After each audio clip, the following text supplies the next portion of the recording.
First of all, Happy New Year to all of you, because this is the first day of New Year, and we are quite fortunate that Professor Iyer joined us. We welcome Professor Subramanyan Iyer sir again, because this is his second session with us.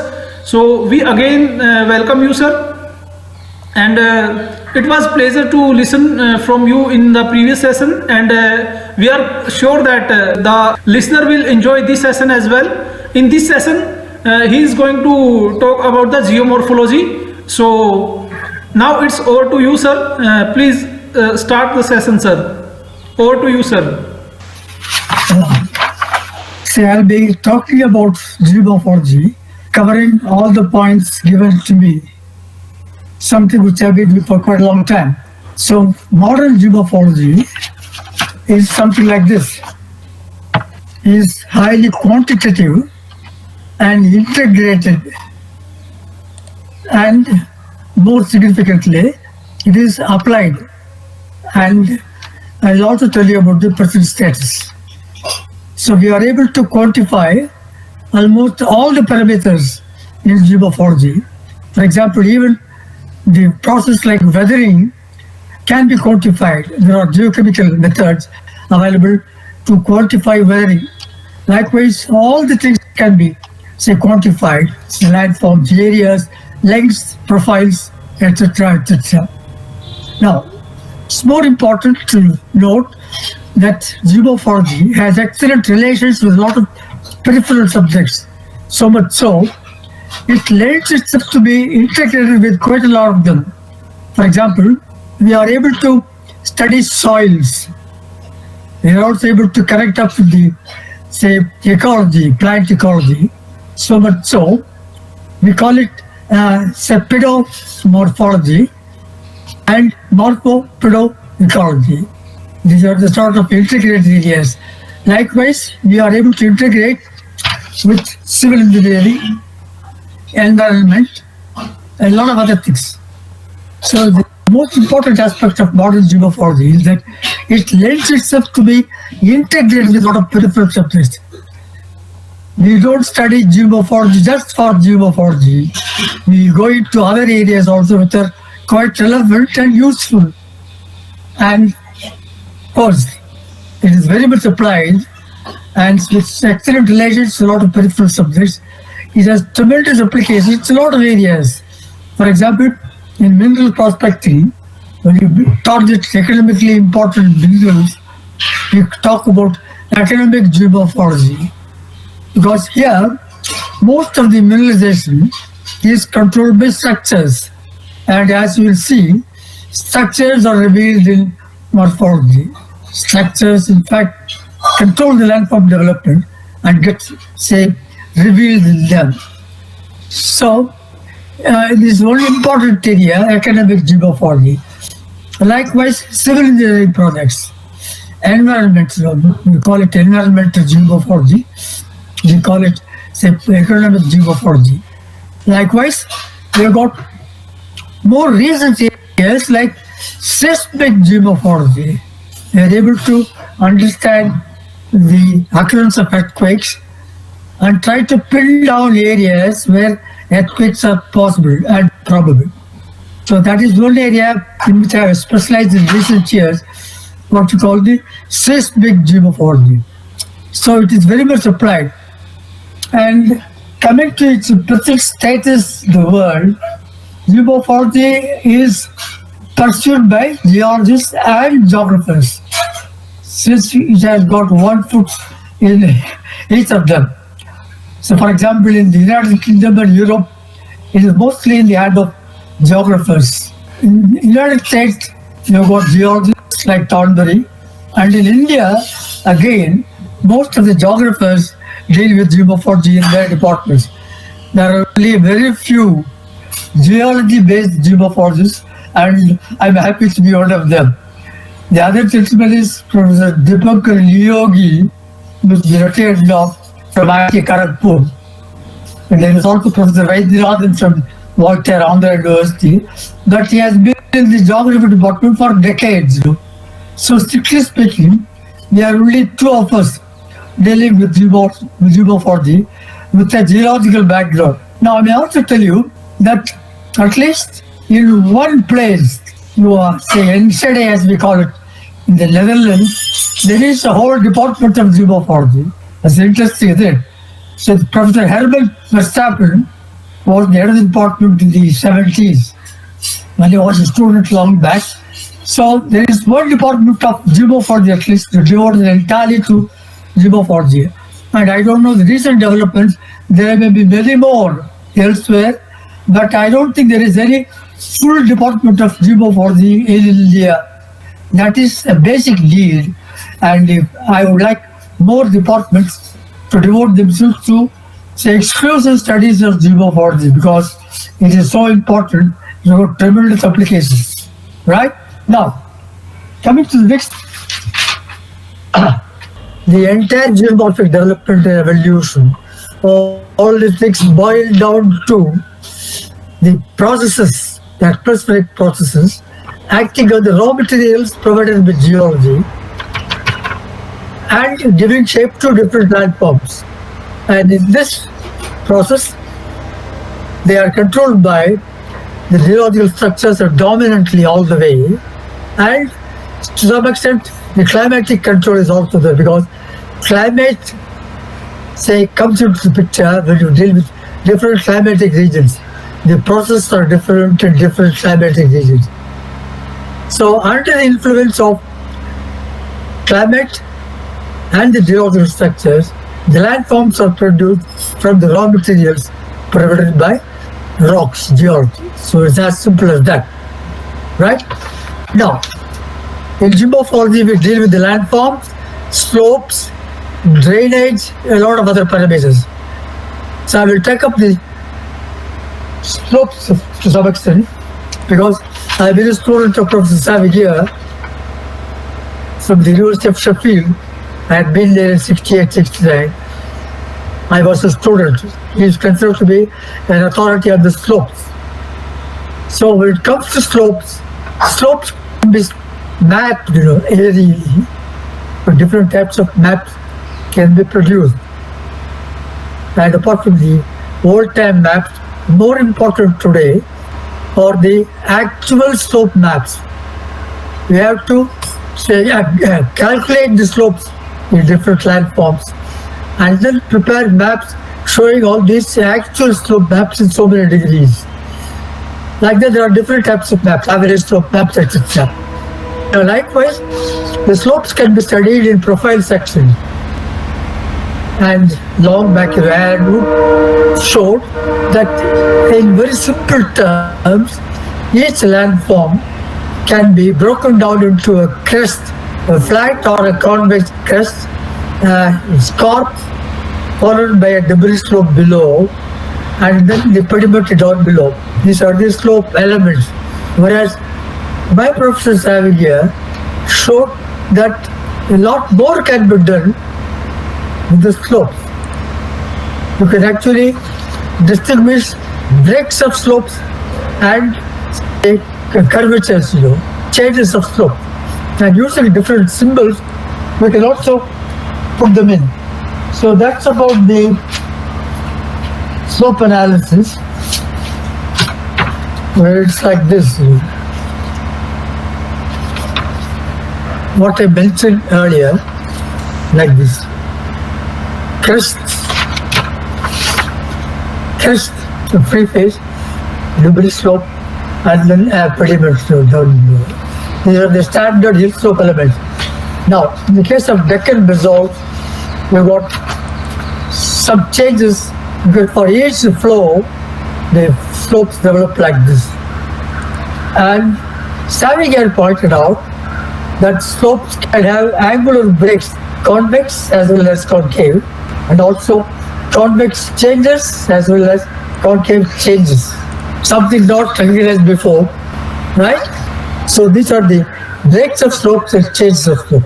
So slopes deserves to be studied in great detail, because they contribute quite a lot of information about the applications. Now, touching briefly on the morphometry, drainage basin morphometry. It's a very elaborate exercise, and I had done it for several months. I wrote the whole chapter in my thesis or in the Indian National Science Academy. So here, apart from the routine drainage patterns which are qualitative, drainage bases can be considered as, say, fundamental geomorphological units. And then you can get down to the basins, studying areas, lengths, numbers, and altitudes. So these are the different aspects studied in the drainage basin analysis. The linear aspects, the aerial aspects, and then the altitude aspects. So mentioning very briefly, what happens is, in the drainage basins, the streams develop in a perfect order, and in fact, it is this order which controls all the other variables as a single independent variable, which lends itself to a very comprehensive quantitative analysis, what is called the drainage basin morphometry, linear, aerial, and altitude aspects. And touching briefly, you find that the stream order controls the stream number, the stream lengths, the stream basin areas, and also the stream slopes, altitudes. It is an extremely interesting but very laborious exercise. It keeps you bogged down for several months. I was dealing with two major drainage basins, and there were thousands of streams. So just imagine counting their numbers individually, all of them. So it's a very interesting but elaborate, say, nerve-wracking exercise. I will come to it later if necessary. So that is what we call the drainage basin analysis, which is a very comprehensive analysis.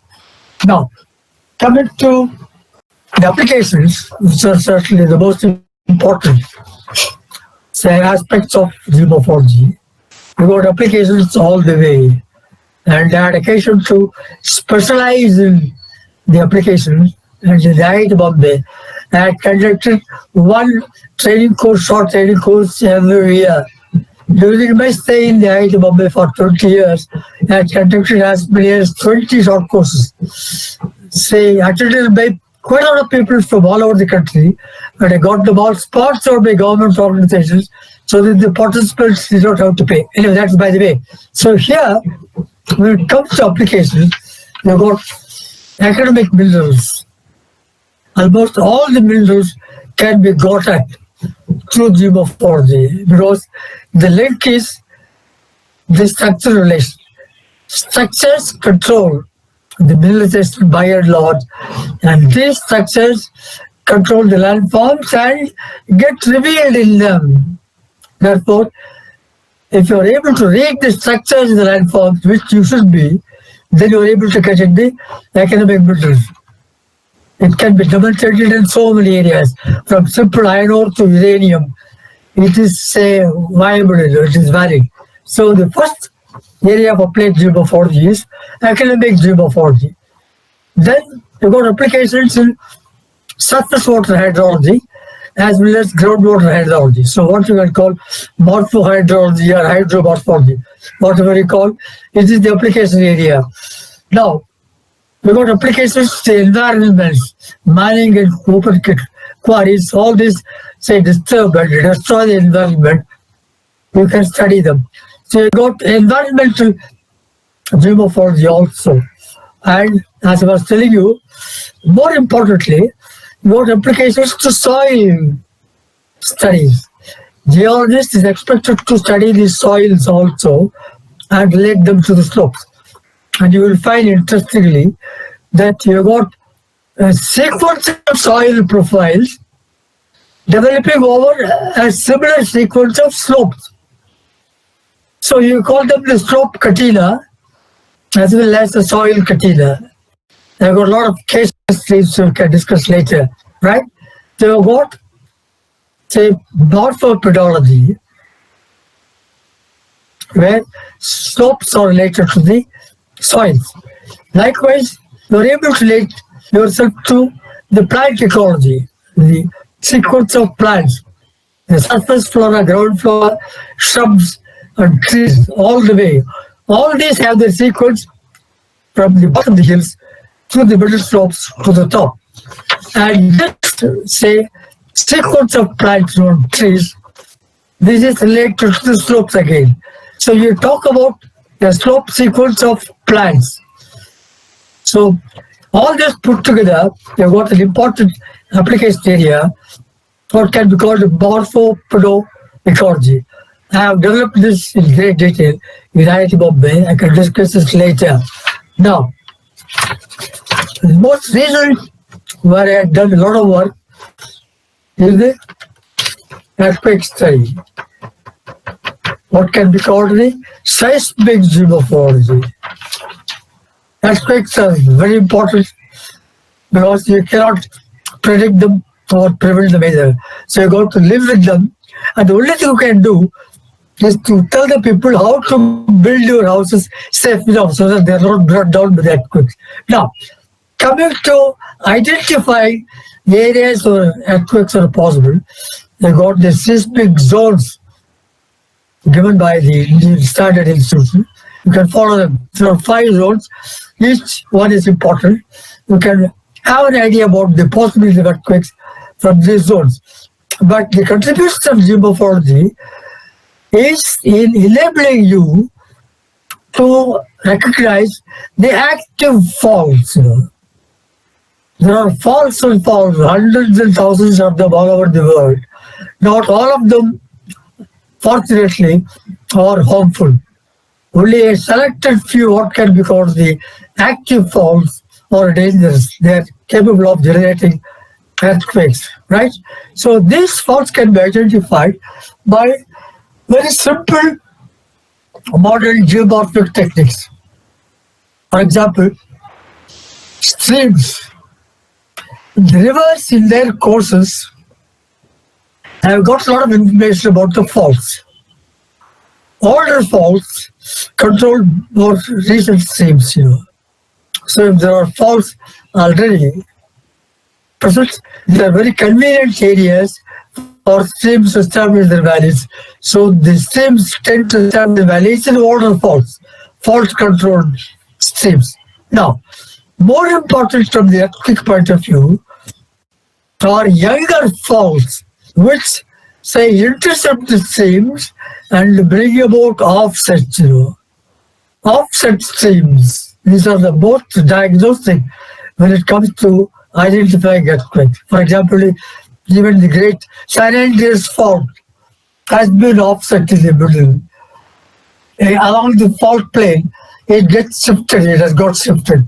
So likewise, there are quite a lot of other areas, including India, where streams have got offset, and such offsets are very diagnostic when it comes to revealing the active faults. Apart from recent formations, recent and Pleistocene deposits are very important, and areas where there are some earthquakes, some seismicity, these are very important. So when it comes to seismic geomorphology, geomorphology helps us to recognize active faults from a whole lot of useless faults, harmless faults. And once you come to the active faults, you can devise your own methods and techniques to, say, analyze them thoroughly. I had proposed the government of Maharashtra after retirement such techniques, integrated studies involving all the instrumentation to thoroughly probe the active faults, areas of active faults, and prove them this way or other. And I can tell you, in 5 years, I was able to demonstrate how the whole thing can be done in a highly integrated manner. So seismic geomorphology is something very important where active faults can be recognized on a geomorphic basis by recognizing linear streams. And if they have some parallel trends among them, then you find that they are extremely useful. So these are some of the application areas which are briefly mentioned. It's very difficult to cover them in a limited time. If necessary and if possible, I will touch upon these things a little later. So this is what I thought of telling you today in a nutshell, all about the modern geomorphology, where it stands today, how exactly processes are important, how structures control the processes, how among the geomorphic parameters, slopes and drainage can be studied extensively, and also how geomorphologists can contribute a lot to earthquake studies. So that is very important. And I would appeal to other departments in the country to take up this seismic geomorphology and explore all the possibilities. Thank you, sir. Thank you so much for this wonderful talk, and we are sure that the listener will get help from this talk. They will understand the geomorphology in a better way. They will understand the application of geomorphology, and particularly the seismic geomorphology. As you mentioned, seismic geomorphology is a relatively new concept for many listeners. So thank you very much for sparing your valuable time with us, sir. We again thanks you, and Happy New Year again to you and our listeners. We are looking forward to you for some more concepts in the coming time, sir. Thank you, sir. Thank you so much.